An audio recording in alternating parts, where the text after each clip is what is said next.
Hey there guys, and today I'll be continuing with part 4 of What If the Z Fighters trained with Goku. Now last time, what I covered what would happen during the 1 year of training and how the group would grow, sorry. Now, I ended it with the Saiyans finding out on where Earth was and started heading towards it. Now back with the story, all Z Fighters have met and gathered at Kami's lookout to meet up with Krillin and Goku after them being away for a year. And sensing how strong the group have grown, the two have grown, they start complimenting them and, just saying congratulations and all that. But Goku and Krillin can also tell how much the others have grown and start saying the same things back to them. It's just a nice little friendly meet up after a while. And Goku does bring up to them that the Saiyans should realistically are either not going to show or going to be here within the next few days, so they need to really take a few days off, which surprises everyone. He explains that they should have a bit of time just to do some stuff they want to do, spend time with people they care about, which it sounds really adult for Goku, but that's what he did in the Cell Saga, and that's also because Krillin sort of rubbed off on him a bit more.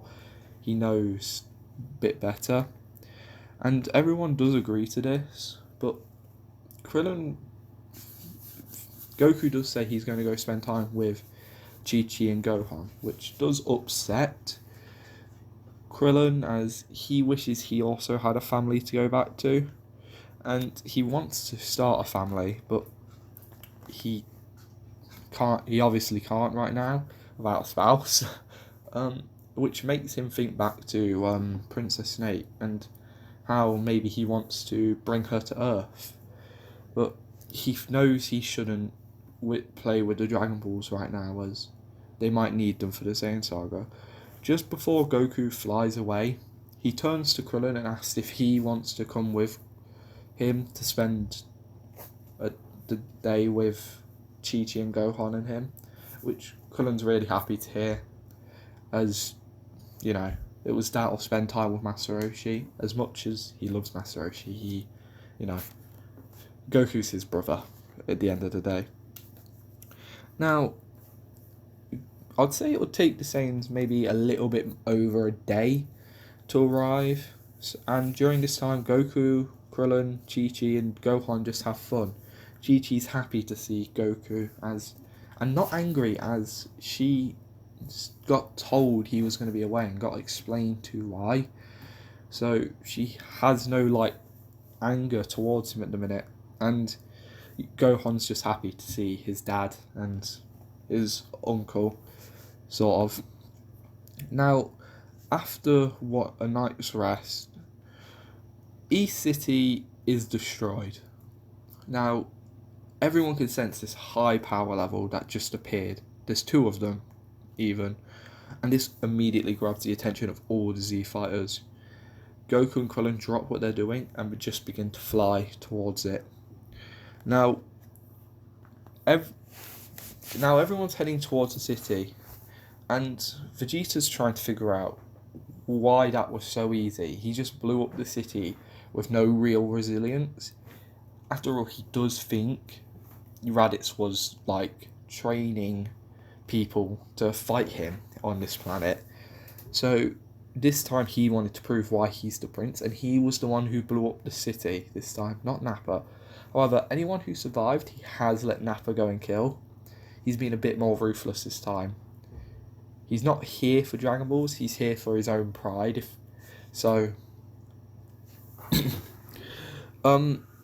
Now, Vegeta does notice a few power levels which are decently high, so I'm heading towards him. But one just lands there. It's Yamcha. Yamcha was the first on the scene. He's staying in a place not too far away. And he is holding back his power, like he knows everyone else will be doing. However, Vegeta just laughs at how weak he is. Sorry about that. And he can just laughs and mocks Yamcha, and Yamcha can sense Vegeta is a lot stronger than himself, However, the other Saiyan wouldn't be an issue for Yamcha. Vegeta is the first to break the silence and saying, "It's funny how Raditz was weak, but he was stronger than you. And we dealt with Raditz in a matter of minutes. And just says your leader was weak," which Yamcha's surprised to hear. One, what does he mean your leader was weak? And two, he's surprised to hear that they just killed Raditz, as he genuinely wasn't a bad person. And Yamcha does say, "What do you mean by my leader? I don't have one." Vegeta doesn't believe this and just shouts back, "Raditz is your leader. He was with you trying to overthrow me." And Yamcha has no idea what Vegeta's going on about at this point. He does try to explain himself and everyone else, but Vegeta doesn't believe him. He just thinks this is him begging for his life, basically. Now, after this sort of back and forth is done, Goku and Krillin also show up on the scene. With Goku getting a little bit excited, he can sense how strong Vegeta is. He's not really bothered about Nappa. However, he can sense how strong Vegeta is.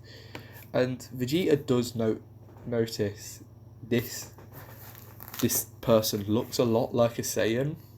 And Goku, Yamcha does say, "Goku, these are the people who Raditz warned us about." So Vegeta does just assume that this is Raditz's brother. He does sort of look like Raditz's dad, so now Goku does say there are some more fighters coming. He shouts it over to Vegeta and Nappa, saying there's more fighters coming, you'll just have to wait a minute. Vegeta, not really bothered, can see how strong Goku and Krillin are. Nothing too dangerous. Well, nothing dangerous at all, really. Just agrees and says, "Yes, bring all your friends here. We'll deal with them." And everyone appears, even Piccolo, which does confuse Goku and Krillin, as he isn't anywhere near as good as he is in canon. He's worse in a sense, but they do remember that he was helping out their mates train for the year, so they let it fly. Now, sorry, I lost my train of thought. Vegeta's scouter reads all their power levels, and he knows that Nappa could beat them, so he could beat them. So he just tells Nappa, "Throw out some Saibamen, we'll deal with them and go home." So Nappa does plant some Saibamen to fight off the Earthlings. But, when the Saibamen grow, almost as quickly as they grew, they get destroyed, which surprises them. However, Vegeta's scouter did pick a power level up, which raised really quickly and then decreased. It was Piccolo. Piccolo, when he sensed how weak the Saibamen were, everyone sensed it. They all mutually thought that they aren't a threat. So Piccolo just destroyed them with an I-beam. Now, Piccolo does quickly look over to Goku and say, "That will be you one day." He doesn't say it, but Goku can just tell from the look that Vegeta loved showing off Piccolo loved showing off how strong he's got. With Goku being impressed, nonetheless. Alright, so Nappa is now annoyed that his Saibamen he just planted were so easily dispatched. He shouts out to the Namekian saying, "Green man, get over here and fight me." Which Piccolo does think, okay, I'll show someone else who's boss.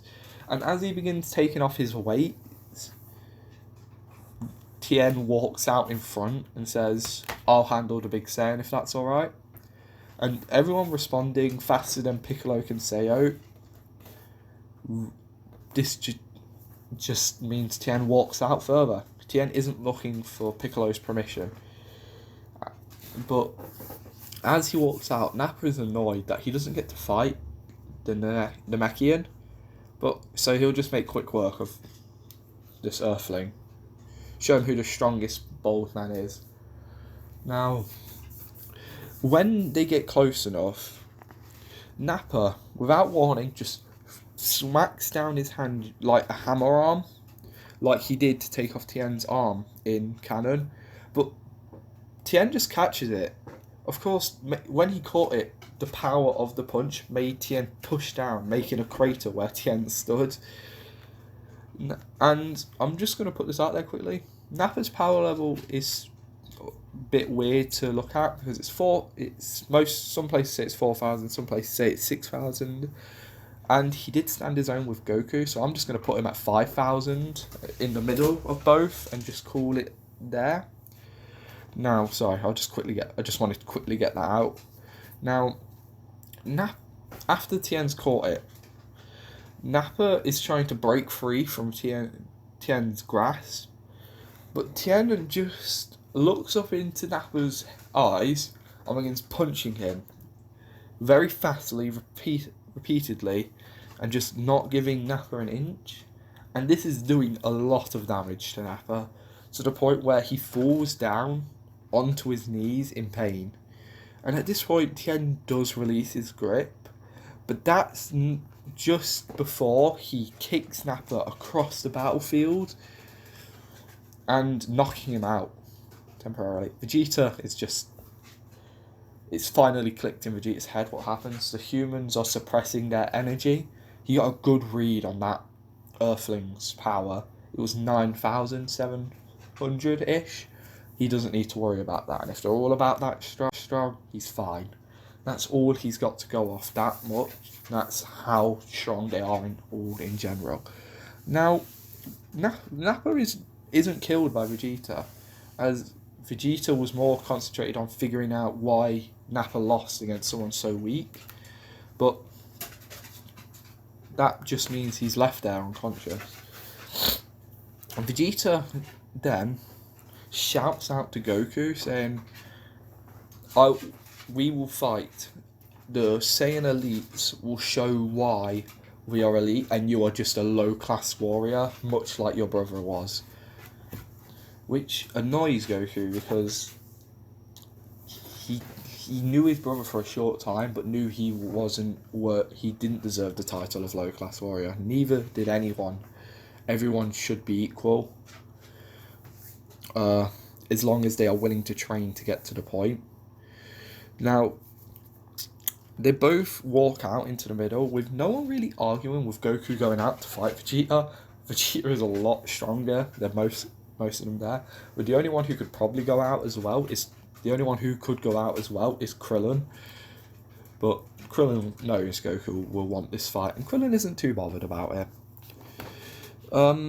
So the two Saiyans sit there sizing each other up for a minute, but it's only a couple of seconds, really, before Vegeta flies out, using all his power, beginning the fight, as he goes to punch Goku with all his might, which Goku does dodge, but Vegeta then follows up with a kick straight up into the sky, which does hit Goku. And while Goku's trying to recover from the blow, Vegeta does begin to send a barrage of ki blasts up towards Goku, making a huge cloud where Goku was. Vegeta just sits there and smirks, thinking, if that's how fast all these fights are going to go, I'm disappointed. But then a light begins to emit from the smoke as it begins to clear, and a beam shoots out from it, followed by a scream of Kamehameha, which Vegeta barely dodges. However, as he dodges it, he's kicked down into the ground, and he turns around to say something to one of the Earthlings, who obviously just attacked him from behind. He sees Goku, which surprises Vegeta, as he was just shot something up from the smoke. He looks over to the smoke and sees Goku as well. There's two Gokus. Everyone knows Goku has obviously used the multiform technique to split into two, which he would know because he saw Tien make it years back. so he knows how to do it. Both the Gokus then begin to attack Vegeta from both sides, with Vegeta not really having to try to block, with Goku's power level now being 10,400 and I want to say 20 something. So this happens where Goku just blocks him Vegeta just blocks the two for a few minutes, not really having much room to move away, but he could still block without taking any major blows. However, Goku then has an idea, and Vegeta hears an echo from both sides. Kaioken! With Goku's energy flaring with a burst of energy, Goku is now back to his default power level, but there's two of him this time. One Goku immediately jumps up into the air, and as the second Goku jumps down to sweep Vegeta's feet, which he manages to do as he's moving much faster now. And while Vegeta's falling to the ground after being swept, the one in the air punches Vegeta straight down towards the ground, almost like making a new crater where this other crater was.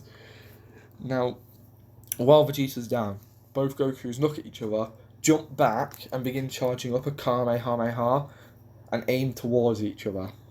Now, Vegeta's just beginning to pull himself off the ground, but then he gets caught between two Kamehamehas which have clashed with him in the middle, and the Saiyan is annoyed. He's getting hurt like this. This is pathetic, and with a scream, he lets out a huge explosion of energy, pushing both attacks away and making both Gokus move towards each other and fuse back into one. Now, Vegeta takes a minute to catch his breath while the Goku has fused back to one, and obviously what the combo they did obviously did a lot of damage to Vegeta. They can see it. His arm is broke. He's visibly bruised. So now Goku is back to his default power, but Vegeta doesn't actually know. He thinks he's as strong as the individual clones. So he thinks his power level is about 10,000, but it's not at all. So Vegeta is now a bit more calm, as he doesn't seem to have that red aura around him anymore. And he's gone back to one to fight someone who's gone back to fighting in a lower state. Now, the others are impressed with how well Goku handled that whole situation, and they're all amazed by the Kaioken. And they begin to ask Krillin if he knows it, and if so, how does it work? Krillin explains it and does say that the Kaioken is a good technique, but if used in long successions, it will hurt you. You can use it in short bursts though. However, Goku will be feeling the pain of using the Kaioken in a relatively long succession, but doubled. So Vegeta finally catches his breath, and the two Saiyans fly towards each other, clashing in the middle.